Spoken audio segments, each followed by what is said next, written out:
I've always rather admired Bentley's naming strategy for its performance models.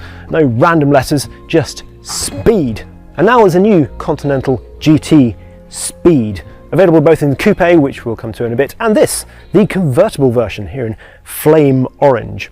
Now you can tell that it's the Continental GT Speed because of a few things. So it gets a darker grille both up here and down there. This has actually got the black pack on it as well. Huge 22-inch wheels come as standard. This has got the optional carbon ceramics on it as well, 440mm discs and 10 piston calipers. And we've got different sills down here and just here 12, because this has of course got the W12 engine in it, now up to 650 brake horsepower, up 24 brake horsepower on the standard W12. Torque remains exactly the same at 664 pounds-foot, which is 900 Newton meters. That means 0 to 60, 3.5 seconds, top speed 208 miles an hour, which is not actually that much speedier because it's only 1 mile an hour faster in top speed and 0.1 of a second faster to 60 miles an hour. But it's not all about straight line. We'll come back to that in a bit as well.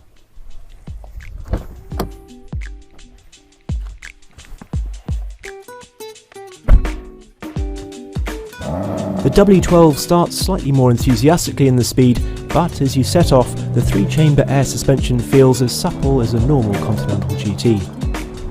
Inside the Speed, well, the differences are principally you get this lovely dark tinted turned aluminium all around here.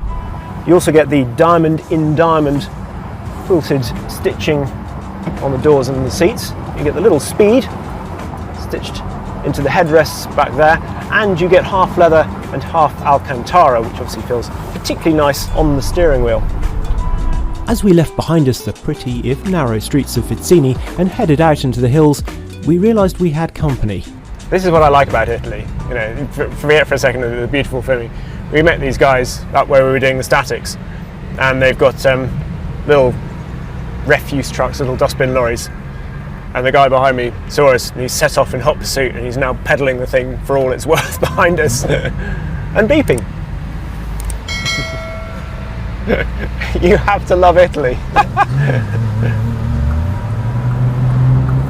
It is worth just mentioning that with the roof up, they say this is, well, it's 3 decibels quieter than the last convertible. They also say it's as quiet as the previous Continental GT Coupe. Speed variants have always been very popular, simply because they represent the top of the tree. People like to have the most expensive model, and if it also happens to be the fastest, then so be it. But what if you don't just want the badge and the bragging rights? What if you do really crave some extra dynamism? Well, for a start, you'll want the coupe. Because to be honest, the convertible, it's very nice, particularly in Sicily on a sunny day. But I've never felt that it's structurally been the most rigid car. So to really test the handling, we found ourselves a candy red coupe and then headed, perhaps surprisingly, back into town.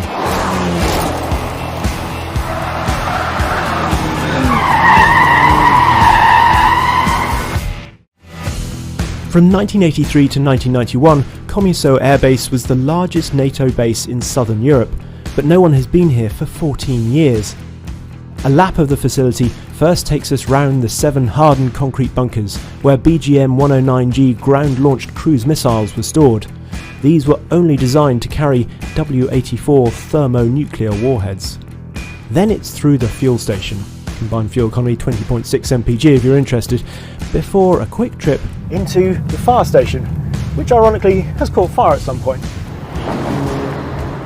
Past the red and white water tower, and then it's into the residential sector, complete with a school and enough housing for 2,000 people. This would make a great rally stage through here with all these houses. Past the silent supermarket and a theatre that's seen its last curtain call, before diving through a gateway. And this brings a whole new meaning to swimming pool complex. Round the back of the theatre, under some barbed wire, past another fire station, and then back to the beginning for another standing start. Love that sound. So in here we've got 3 modes, as with the standard Continental. We've got Comfort and Bentley, which are by and large the same as before. because with this one, rather than just sort of stiffening everything up, making it all a little bit more focused, they wanted to, well, increase the bandwidth, I suppose. So keep that comfort in there, make it still a Bentley, as people like to say. But then when you put it into sport mode, which we've got here, that's when things get interesting. This has obviously still got the 8-speed dual clutch auto in it, but the shifts in sport, again, they've ramped it up for sport mode, so they're twice as quick for this speed. Up to 95% of the torque can be sent to the rear wheels in sport mode, and it will apportion it rearwards more readily too. Part of the reason it can do this is because there is now an electronic limited slip differential between the rear wheels, using clutch packs to distribute the torque from side to side. We've also got rear wheel steer for the first time on the Continental GT. We've seen it on the Flying Spur before, but not on this. In most cars with the system, the rule of thumb is that the rear wheels turn in the opposite direction to the fronts at low speed to increase agility, and then in the same direction at high speeds to improve stability. With the Bentley, it's slightly more complex. They've tuned the algorithm so that actually, say, on the entry to a corner, it can maybe sort of give you a little bit more stability and then start steering in the opposite direction to give you more agility as you get further into the corner.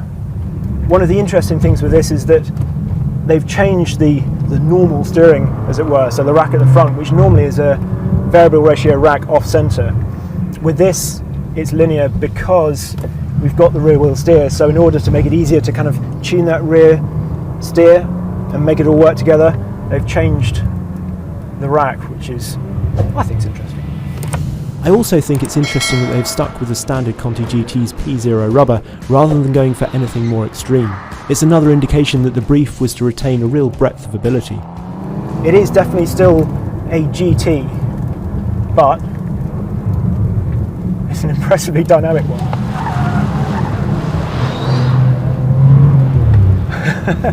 Having a closed road is just the coolest thing.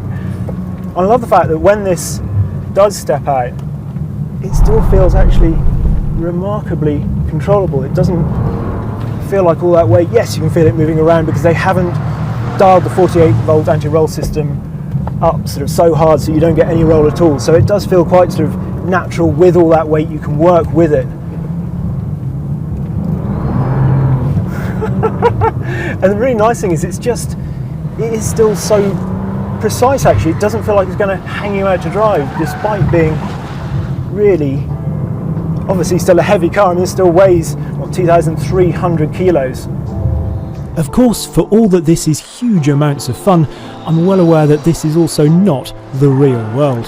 And for all that it's fun, this is not a car that you really want to chuck around and push hard on a non-closed road, certainly not a narrow one. The speed still feels big, and you control it rather than connect with it. It's just as well, in other words, that the Speed still does the comfortable GT thing, as well as the lesser Continentals. And what this W12 Speed really got me thinking is that I'd love to see the E-diff, rear wheel steering and all the other upgrades on a lesser Continental GT, the one with the lighter V8 in the front. After all, Speed 8 has a nice ring to it.